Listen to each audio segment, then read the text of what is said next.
Transformers Shattered Glass 2, issue number 4. All right, let's talk about it. I've been really enjoying this series, as you guys have known. If you've been watching and following along, and if you have been following along, I would appreciate if you hit the like button and subscribe to the channel. Every little bit helps. So thank you to my subscribers who are already subscribed. Okay, recap of last issue. Flame War, main character kind of this particular issue. I believe it's a female Decepticon. I'm not familiar with Flame War. Slipstream, okay. Shadow Striker, Hailstorm, Hot Link, Slicer, who is Wheeljack, and Rodimus, who is Hot Rod or Rodimus Prime. Having a little bit of a celebration here. Megatron shows up. It's like, all right, boys, we got to get this shit together.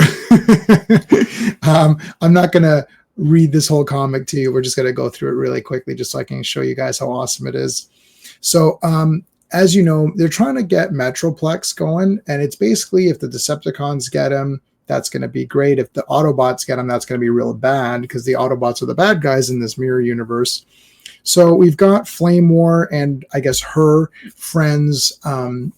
We're going to be going on a mission. Cannonball was her friend. I'm not sure if they're saying that she was the or that was Cannonball was the boyfriend, perhaps, but he was killed by Rodimus. So Flame War has this vendetta against Rodimus, and she needs to learn to put the cause of the Decepticons ahead of her personal feelings and vendetta towards Rodimus. So good message, typical kind of war, comic message. And this is a war comic. There is a lot of battling going on. There's Metroplex. He's still kind of not really moving. There's Wheeljack or Slicer and Rodimus. They are wreckers, and they're actually very cool. They're very tough. They work for Ultra Magnus, and Ratchet is also currently working on some sort of secret plan with Optimus. He was kind of captured earlier on in this series. There's Soundwave in white. Very interesting look. Looks pretty neat.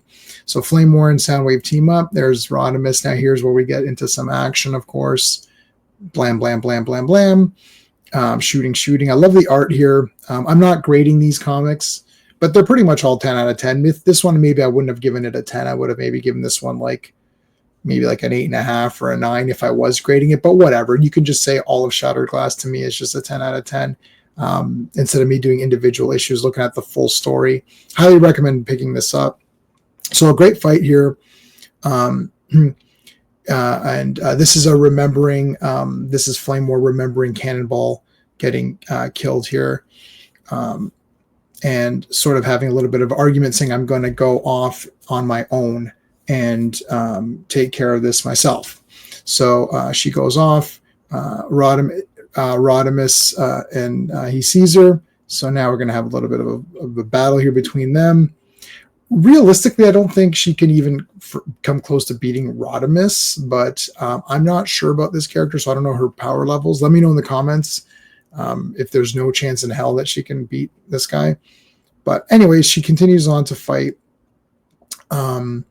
And then Slipstream shows up to save her, basically from just dying. And she's like, no, I want to continue fighting.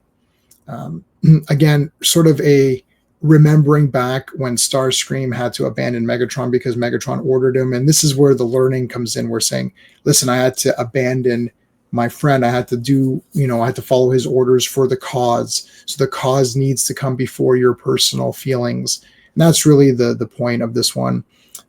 We see Flame War is captured here. We see some of the what's going on with Ratchet, and he's got Optimus Prime chained up. And so this is an important part here because Slicer basically tells her that we don't really care, like, because she says, oh, we're all together, like, sort of like the Decepticons are like a family unit, and Slicer's like, we don't care about that. It's like we'd kill each other if Ultra Magnus ordered it. So anyway, Blaster's head, if you guys recall from the previous issues, Blaster's head is there. And they've got it now. So the Decepticons, the good guys, have it. Slicer wants it. So there's a little bit of a fight here. He does get nailed, falls out of this thing. And they come back, and here's the learning where she's like, oh, yeah, I have to, I have to be a better leader. And Slipstream is saying, yeah, you could be just as good as Cannonball if you kind of kept your head in the game. And that's pretty much it for this one. And then it'll be to be concluded. And there's Metroplex. Oh my God. So there you go. I've been really enjoying this series. I hope you have been as well. Transformers in general has been just fantastic with the new Skybound stuff and just in general. So a lot of Transformers content on my channel, of course. Please check the playlist. Please like the video, subscribe to the channel, and let me know your thoughts on Shattered Glass in general or in particular this issue. Thank you for watching. Till all are one. Hey friends, you've just been listening to J-Man, and he is the smartest person who ever lived. So make sure you like and subscribe.